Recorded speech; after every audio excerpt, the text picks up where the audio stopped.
Hi, let's chat about landing pages. So, to start off, just an introduction on who I am. My name's Darren. I'm co-founder of Mpool, and you can follow me or ask me questions on my Twitter handle, Darren Smith.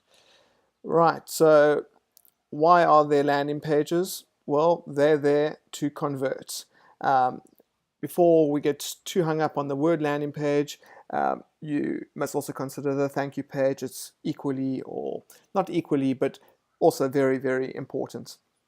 So first of all, the landing page must never ever have navigation. None of your website navigation must be on there. The logo must not be hyperlinked to go back to your website. Once someone is on a landing page, the only way they should be able to leave that landing page is by filling out a form or clicking on a call to action that takes them to another landing page that they cannot leave until they fill out that form.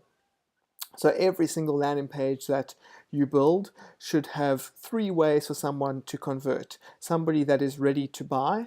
So a conversion idea there could be contact us for a quote, or click here to add to my shopping basket.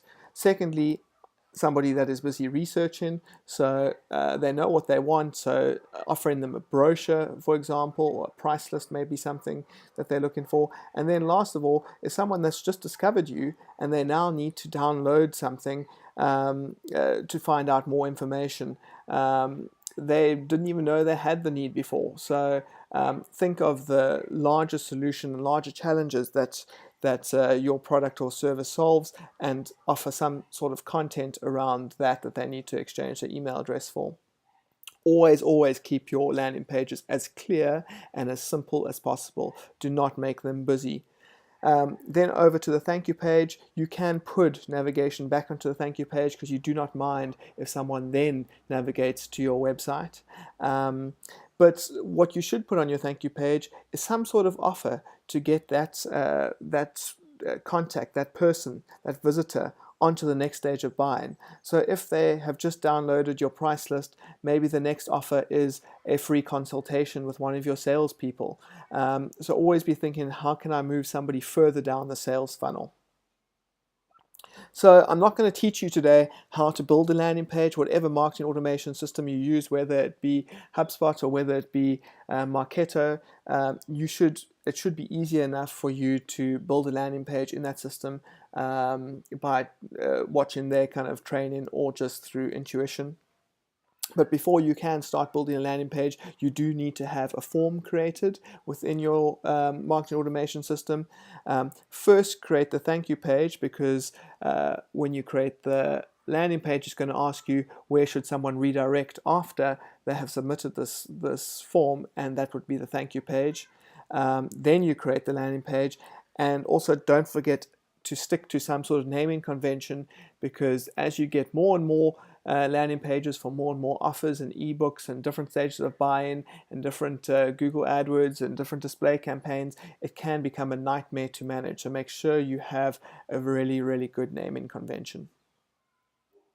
So design is really important. It is the utmost it needs the utmost attention when thinking about landing pages.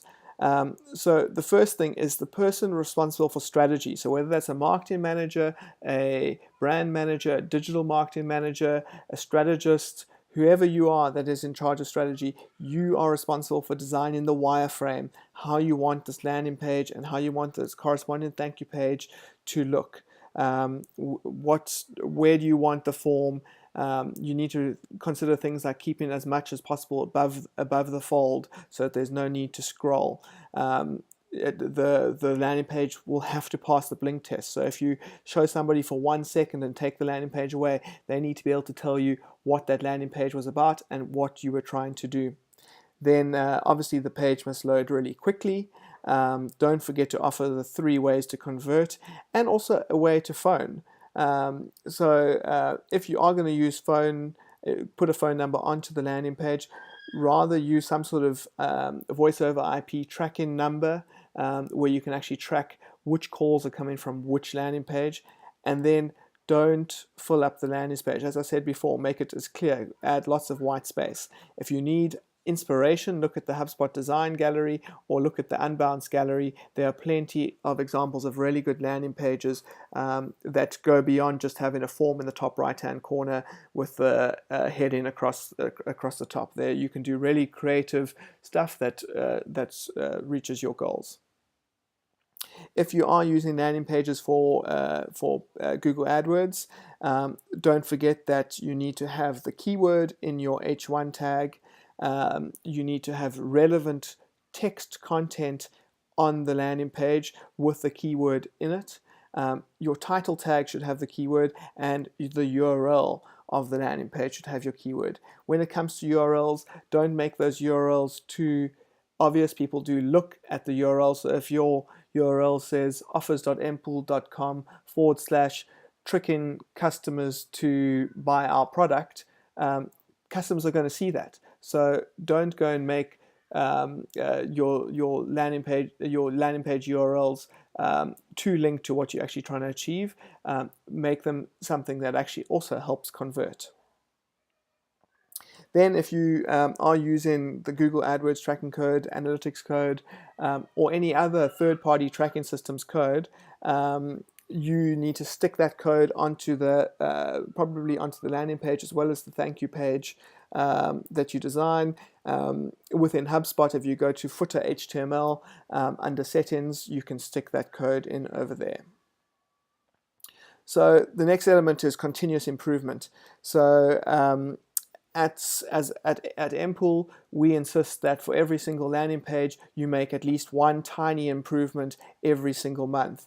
And what you need to be doing is continually testing. So a little bit of A/B testing, change the text, change the image, change the layout of the page just slightly, and then watch. Does activity increase? Does it decrease? Look at where activity is coming from. Look at activity over time. Was there a lot of activity previously coming from organic and now that is dropping? These are all things you need to consider, and then develop a little strategy to just tweak that landing page just slightly, and then after 30 days, after a month, go and see what that tweak has done to the performance of that page.